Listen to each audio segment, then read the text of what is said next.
ನಮಸ್ಕಾರ. ಇವತ್ತು B S C limited ಅನ್ನೋ ಒಂದು ಸ್ಟಾಕಲ್ಲಿ ಆಲ್ಮೋಸ್ಟ್ 8% ಜಾಸ್ತಿ ಅಪ್ ಮೂವ್ಮೆಂಟ್ ಆಗಿದೆ, ಶಾರ್ಪ್ ಅಪ್ ಮೂವ್ಮೆಂಟ್ ಆಗಿದೆ ಈ ಪರ್ಟಿಕ್ಯುಲರ್ ಸ್ಟಾಕ್. ಸೊ ಈ ಒಂದು ಪ್ರೈಸ್ ಮೂವ್ಮೆಂಟಲ್ಲಿ ನಮ್ಮ ಡೈನಮಿಕ್ ಸಿಸ್ಟಮ್ ಆಗಲಿ, ಡೈನಮಿಕ್ ಲೈವ್ ಇದು ಯಾವ ಥರ ನಮ್ಮನ್ನು ಗೈಡ್ ಮಾಡ್ತು, ಯಾವ ಥರ ನಾವು ಆ್ಯಸ್ ಎ ಡೈನಮಿಕ್ ಮೆಂಬರ್ ಈ ಡೈನಮಿಕ್ ಸಿಸ್ಟಮ್, ಡೈನಮಿಕ್ ಲೈವ್ನ ಯೂಸ್ ಮಾಡೋರು ಯಾವ ಥರ ಇದನ್ನು ಟ್ರೇಡ್ ಮಾಡ್ಬೋದಾಗಿತ್ತು ಅನ್ನೋದ್ರ ಬಗ್ಗೆ ಡೀಟೇಲ್ಸ್ ಈ ವಿಡಿಯೋಲಿ ನಾವು ಇವತ್ತು ಡಿಸ್ಕಸ್ ಮಾಡೋಣ. ನಾನು ಯಾವಾಗಲೂ ಹೇಳ್ತಿರ್ತೀನಿ, ಯಾವುದೇ ಒಂದು ಮೇಜರ್ ಮೂವ್ಮೆಂಟ್ ಆಗಬೇಕು ಅಂದರೆ ಅದಕ್ಕೆ ಮುಂಚೆನೇ ಒಂದು ಪ್ರಿಪ್ರೇಷನ್, ಒಂದು ಪ್ಲ್ಯಾನಿಂಗ್ ನಡೆದಿರುತ್ತೆ ಅಂತ. ಸೊ ಇದ್ರದ್ದು ಪ್ರಿಪ್ರೇಷನ್ ಪ್ಲ್ಯಾನಿಂಗ್ 14th ಫೆಬ್ರವರಿ ಅಲ್ಲಿಂದ ನಾನು ಸ್ಟಾರ್ಟ್ ಮಾಡ್ತೀನಿ. ಇವತ್ತು 19ನೇ ತಾರೀಕು ಫೆಬ್ರವರಿ ಆಗಿರೋಂಥ ಮೂಮೆಂಟ್ 8%ಗಿಂತ ಜಾಸ್ತಿ. ಬಟ್ 14th ಫೆಬ್ರವರಿಯಿಂದನೇ ಅದರದ್ದೊಂದು ಪ್ರಿಪ್ರೇಷನ್, ಒಂದು ಪ್ಲ್ಯಾನಿಂಗ್ ನಡೆದಿದೆ ಅನ್ನೋದನ್ನು ನಾನು ಈ ಡೈನಮಿಕ್ ಸಿಸ್ಟಮ್ ಮತ್ತು ಡೈನಮಿಕ್ ಲೈವ್ ಮುಖಾಂತರ ನಾನು ನಿಮಗೆ ತೋರಿಸ್ಕೊಡ್ತೀನಿ. ನೋಡಿ, ಫಸ್ಟ್ ಆಫ್ ಆಲ್ ಇದ್ರದ್ದು ಪ್ರೈಸ್ ಆಲ್ರೆಡಿ ಒಂದು ಟಾಪ್ ರೇಟಿಂದ ಪ್ರೈಸ್ ಡಿಕ್ರೀಸ್ ಆಗ್ತಾ ಬಂದಿದೆ.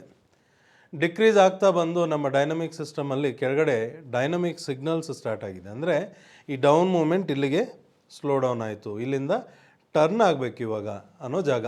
ಸೊ 14th ಫೆಬ್ರವರಿ ಮಾರ್ಕೆಟ್ ಮುಗ್ದಾದ್ಮೇಲೆ ಆ ಪರ್ಟಿಕ್ಯುಲರ್ ಡೇ ಬಂದ್ಬಿಟ್ಟು ಪ್ರೈಸ್ ಸ್ವಲ್ಪ ಡೌನ್ ಬಂದಿದೆ. ಡೌನ್ ಬಂದಾಗ ಕೆಳಗಡೆ ಡೈನಮಿಕ್ ಸಿಗ್ನಲ್ ಬಂದ್ಬಿಟ್ಟು 5039 ಈ ಪಾಯಿಂಟ್ಗೆ ಆ ಡೈನಮಿಕ್ ಸಿಗ್ನಲ್ ಇದೆ. ಅಂದರೆ ಪ್ರೈಸ್ ಮತ್ತೆ 5039 ತನಕ ಬಂದರೆ ಇಲ್ಲಿಂದ ಟರ್ನ್ ಆಗ್ಬೋದು ಅನ್ನೋದು ಅರ್ಥ. ಸೊ ಆಲ್ರೆಡಿ ಡೈನಮಿಕ್ ಮೆಂಬರ್ಸ್ ಇದನ್ನು ಯಾರಾದ್ರು ಅಬ್ಸರ್ವ್ ಮಾಡಿದರೆ ಏನು ಮಾಡಿರೋರು, ಓಕೆ ನೆಕ್ಸ್ಟ್ ಡೇ ನಾನು 17th ಫೆಬ್ರವರಿ ಇದನ್ನು ಟ್ರೇಡ್ ಮಾಡಬೇಕು ಅಂದರೆ, ಯಾಕಂದರೆ 15th 16th ಮಾರ್ಕೆಟ್ ಹಾಲಿಡೇ ಇದೆ, Saturday Sunday. 17th February trade ಮಾಡಬೇಕು ಅಂದರೆ 5039ಗೆ ಬಂದಾಗ ಅಲ್ಲಿಂದ ಟರ್ನ್ ಆಗೋ ಚಾನ್ಸಸ್ ಇದೆ. ಟರ್ನ್ ಆಗೋವಾಗ ಏನಾದರೂ ಬೈಯಿಂಗ್ ಆಪರ್ಚುನಿಟಿ ಬಂದರೆ ಖಂಡಿತ ಮಾಡೋಣ ಅನ್ನೋ ಒಂದು ಪ್ಲ್ಯಾನಲ್ಲಿ ಕೂತಿರ್ತಾರೆ ಆಲ್ರೆಡಿ. ಓಕೆ, ಸೊ ಈ ಥರ ಇರೋವಾಗ 17th ಫೆಬ್ರವರಿ ಮಾರ್ಕೆಟ್ ಓಪನ್ ಆದಾಗ ಏನಾಯಿತು ಅಂದರೆ ಪ್ರೈಸ್ ಇನ್ನೂ ಫರ್ದರ್ ಡೌನ್ ಬರೋಕ್ಕೆ ಸ್ಟಾರ್ಟ್ ಆಗೋಯಿತು. 5039 ಬಂತು, ಅದಕ್ಕಿಂತ ಡೌನ್ ಹೋಗೋಕ್ಕೆ ಸ್ಟಾರ್ಟ್ ಆಯಿತು.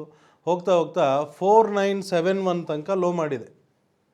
So during the day dynamic members ಏನು ಮಾಡಿರ್ತಾರೆ, ಓಕೆ ಡ್ಯೂರಿಂಗ್ ದ ಡೇನೇ ಡೌನ್ ಬರ್ತಾ ಇದೆ, 5039 ಇಂಪಾರ್ಟೆಂಟ್ ಪಾಯಿಂಟ್ ಇದೆ, ಅದಕ್ಕಿಂತ ಕೆಳಗೆ ಹೋಗ್ತಿದೆ.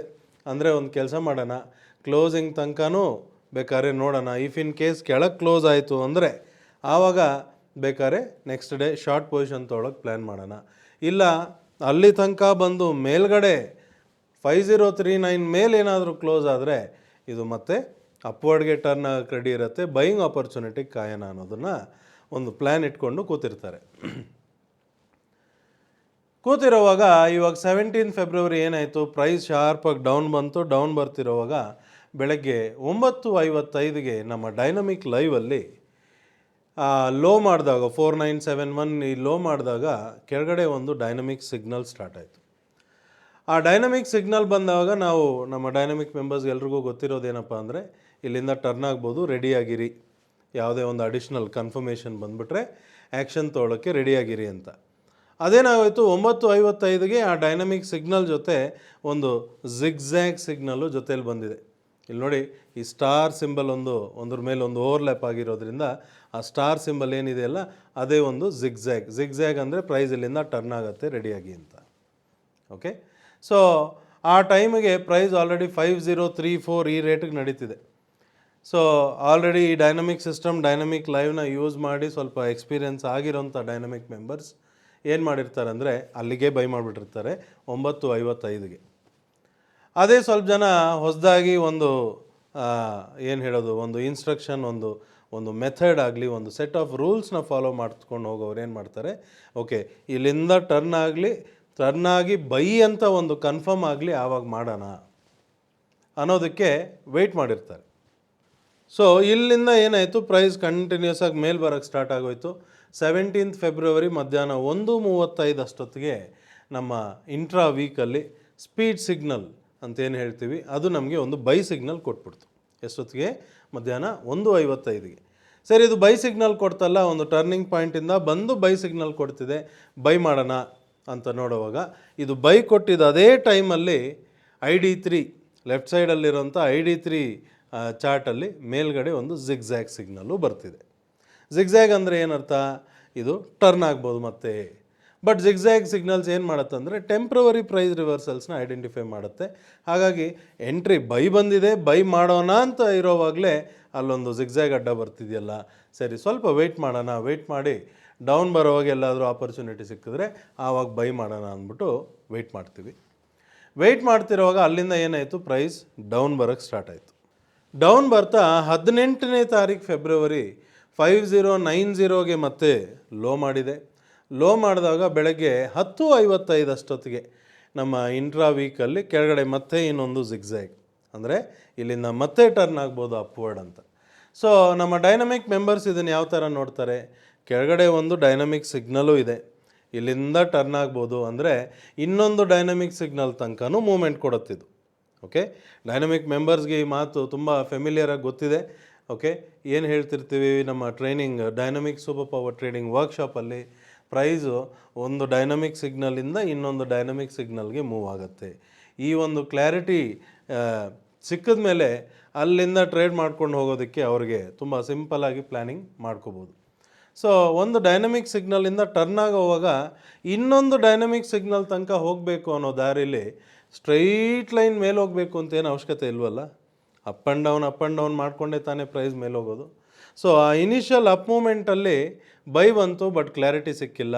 ಡೌನ್ ಬಂತು, ಕೆಳಗಡೆ ಒಂದು ಜಿಗ್ಜ್ಯಾಗ್ ಬಂದಿದೆ, ಇಲ್ಲಿಂದ ಮತ್ತೆ ಟರ್ನ್ ಆಗುತ್ತೆ ಅಪ್ವರ್ಡ್ಗೆ ಅಂತ.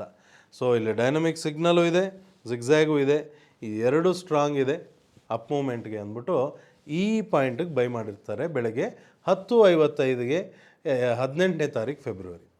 ಆ ಟೈಮ್ಗೆ ಪ್ರೈಸ್ ಆಲ್ಮೋಸ್ಟ್ 5117 ಈ ರೇಟಿಗೆ ನಡೀತಿದೆ, ಆ ರೇಟಿಗೆ ಬೈ ಮಾಡಿರ್ತಾರೆ. ಬೈ ಮಾಡಿದ್ಮೇಲೆ ಏನಾಯಿತು, ಅಲ್ಲಿಂದ ಪ್ರೈಸ್ ಆಲ್ರೆಡಿ ಮೇಲ್ ಬರೋಕ್ಕೆ ಸ್ಟಾರ್ಟ್ ಆಗೋಯ್ತು. ಮೇಲ್ ಬರ್ತಾ ಇವತ್ತು 19ನೇ ತಾರೀಕು ಶಾರ್ಪಾಗಿ up movement, more than 8% up movement ಆಗಿದೆ. ಇವತ್ತದು 8% ಅಪ್ ಮೂಮೆಂಟ್ ಆಗುತ್ತೆ ಅಂತ ನಮಗೆ ಗೊತ್ತಿಲ್ಲ, ಡೈನಮಿಕ್ ಮೆಂಬರ್ಸ್ಗೆ ಆ ವಿಷಯ ಗೊತ್ತಿಲ್ಲ. ಬಟ್ ಇಲ್ಲಿಂದ ಟರ್ನ್ ಆಗುತ್ತೆ, ಟರ್ನ್ ಆದರೆ ಬೈ ಮಾಡಬೇಕು, ಬೈ ಮಾಡಿದ್ರೆ ನೆಕ್ಸ್ಟ್ ಇನ್ನೊಂದು ಪಾಯಿಂಟ್ ತನಕ ಹೋಗುತ್ತೆ ಅನ್ನೋ ಕ್ಲಾರಿಟಿ ಇಟ್ಕೊಂಡು ಬೈ ಮಾಡಿರ್ತಾರೆ. ಅದು ಒಂದೇ ದಿವಸದಲ್ಲಿ ಹೋಗುತ್ತಾ ಇಲ್ಲ 4 ದಿವಸ ಬಿಟ್ಟು ಹೋಗುತ್ತಾ ಅನ್ನೋದು ನಾವು ಆ ಗೆಸ್ ವರ್ಕ್ ಎಲ್ಲ ಮಾಡೋಕ್ಕೆ ಹೋಗೋದಿಲ್ಲ. ಇನ್ನೊಂದು ಪಾಯಿಂಟಿಗೆ ಬರಬೇಕು, ಅಲ್ಲಿಗೆ ಬಂದಾಗ ಎಕ್ಸಿಟ್ ಮಾಡೋಣ ಒಂದು ಕ್ಲಾರಿಟಿ ಇಟ್ಕೊಂಡು ಕೂತಿರ್ತಾರೆ. ಶಾರ್ಪ್ 8% ಅಪ್ ಮೂಮೆಂಟ್ ಆಗೋವಾಗ ಆಲ್ಮೋಸ್ಟ್ 5631 ಈ ರೇಟ್ ಹತ್ರ ಕ್ಲೋಸ್ ಆಗೋದಕ್ಕೆ ಆಗಿದೆ. ಬಟ್ ಆ ಟೈಮಲ್ಲಿ ಏನಾಗಿದೆ, ಮೇಲ್ ಬರ್ತಿರೋವಾಗ ಅದು ಹೈ ಮಾಡ್ತಿರೋವಾಗ ನಮ್ಮ ಡೈನಮಿಕ್ ಲೈವಲ್ಲಿ ಒಂದು DMBOTS ಸಿಗ್ನಲ್ಲು ತೋರಿಸಿದೆ. ಅಂದರೆ ಈ ಜಾಗದಲ್ಲಿ ಪ್ರಾಫಿಟ್ ಸೆಕ್ಯೂರ್ ಮಾಡ್ಕೊಳ್ಳಿ ಅನ್ನೋದು ಅರ್ಥ. ಜೊತೆಯಲ್ಲಿ ಇನ್ನೊಂದು ಡೈನಮಿಕ್ ಸಿಸ್ಟಮ್ ಕಾಷನು ಇದೆ, ಅದನ್ನು ನಾವು ಇಲ್ಲಿ ನೋಡಿದ್ರೆ NDCಯಲ್ಲಿ C3 ರೆಡ್ ಕಲರಲ್ಲಿ ತೋರಿಸ್ತಿದೆ. ಅಂದರೆ ಮೇಲ್ಗಡೆ ಒಂದು ಡೈನಮಿಕ್ ಸಿಗ್ನಲ್ ಬಂದಿದೆ, ಹುಷಾರು, ಇಲ್ಲಿಂದ ಮತ್ತೆ ಟರ್ನ್ ಆಗಬಹುದು. ಓಕೆ, ಸೊ ಈ ಜಾಗದಲ್ಲಿ ಏನು ಮಾಡಿರ್ತಾರೆ ಸುಮಾರು ಜನ ಮೆಂಬರ್ ಅಂದರೆ ಆಪ್ಷನ್ಸಲ್ಲಿ ಟ್ರೇಡ್ ಮಾಡ್ತಿರೋರು, ಬೈ ಮಾಡಿರೋರು ಆಲ್ರೆಡಿ ಒಂದು ಸತಿ ಪ್ರಾಫಿಟ್ ಲಾಕ್ ಮಾಡ್ಕೊಂಡಿರ್ತಾರೆ. ಫ್ಯೂಚರ್ಸಲ್ಲಿ ಟ್ರೇಡ್ ಮಾಡ್ತಿರೋರು ಒಂದು ಡೈನಮಿಕ್ ಸಿಗ್ನಲಿಂದ ಟರ್ನ್ ಆಯಿತು, ಇನ್ನೊಂದು ಡೈನಮಿಕ್ ಸಿಗ್ನಲ್ಗೆ ಬಂದಿದೆ, ಎನಿಹೌ C3 ಬೇರೆ ಬಂದಿದೆ. ಅದು ಅಲ್ಲಿ ತನಕ ಏನು ನಡೀತಿತ್ತು ಡೈನಮಿಕ್ ಸಿಸ್ಟಮಲ್ಲಿ ಪ್ರೀವಿಯಸ್ ಡೇ ನೋಡಿದಾಗಲೇ ಅದು ಇನ್ ಬಿಟ್ವೀನ್ ಟ್ರೆಂಡಲ್ಲಿತ್ತು, ಅಂದರೆ ಒಂದು ರೇಂಜಲ್ಲೇ ಇರೋಂಥ ಜಾಗ. ಸೊ ಆ ರೇಂಜಲ್ಲಿರೋವಾಗ ಮೇಲ್ಗಡೆ ಟಾಪ್ ಮೋಸ್ಟ್ ಪಾಯಿಂಟಿಗೆ ಬಂದಿದೆ. ಇಲ್ಲಿ ಬೇಕಾದ್ರೆ ಒಂದು ಕೆಲಸ ಮಾಡೋಣ, ಇನ್ನೇನು ಮಾರ್ಕೆಟ್ ಕ್ಲೋಸ್ ಆಗೋಕ್ಕೆ ಮುಂಚೆ ಒಂದು 5 ನಿಮಿಷಕ್ಕೆ ಮುಂಚೆ ಬೇಕಾದ್ರೆ ಎಕ್ಸಿಟ್ ಮಾಡ್ಕೊಳ್ಳೋಣ ಅಂತ ಎಕ್ಸಿಟು ಮಾಡ್ಕೊಂಡಿರ್ತಾರೆ.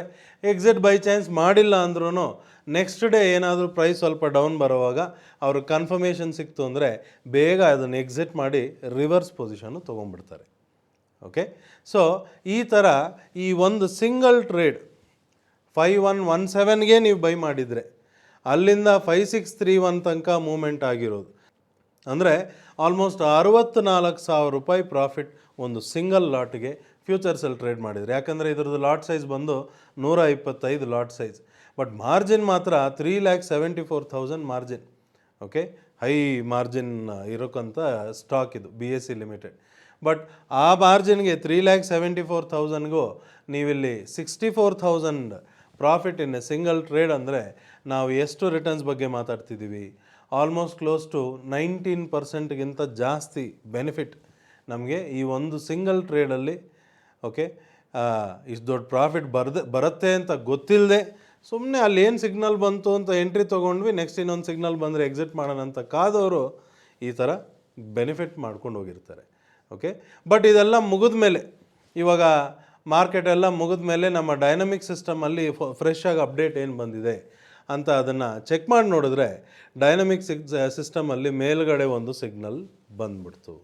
ಅಂದರೆ ತಿರ್ಗಾ ಇಲ್ಲಿಂದ ಟರ್ನ್ ಆಗೋದಕ್ಕೆ ರೆಡಿಯಾಗಿದೆ ಅಂತ. ಅಂದರೆ ಯಾರು ಬೈ ಮಾಡಿದ್ದೀರಾ ಅವರೆಲ್ಲ ಇಲ್ಲಿ ಪ್ರಾಫಿಟ್ ಬುಕ್ ಮಾಡಿಕೊಂಡು ಬೇಗ ಎಕ್ಸಿಟ್ ಮಾಡೋಕ್ಕೆ ರೆಡಿಯಾಗಿರಬೇಕು ಅನ್ನೋದೇ ಒನ್ ಡೇ ಬಿಫೋರೇ ಪ್ಲ್ಯಾನ್ ಮಾಡಿ ಕೂತ್ಕೊಳ್ಳೋಂಥ ಕಾನ್ಸೆಪ್ಟ್ ಇದು.